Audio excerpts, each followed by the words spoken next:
जीभ जी half pipe वांगू बनाना इस तरह मूँह थानी लैके नक थानी बाहर कढ़ना।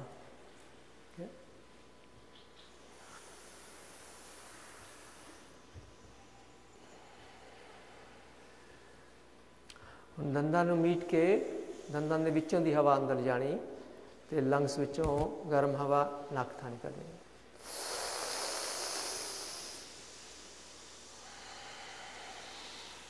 पहला शीतली सी, जैसे शीतकारी नंबर 1, शीतकारी नंबर 2।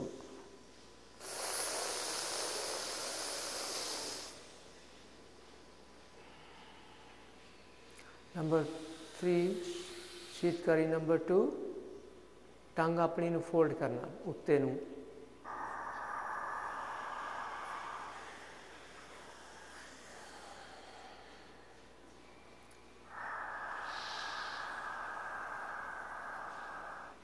ਜ਼ੁਬਾਨ उत्ते नूं फोल्ड करके जब श्वास लेने तो साडा जी एंटीबायोटिक एयर आ 500 टाइम्स मोर एंटीबायोटिक आ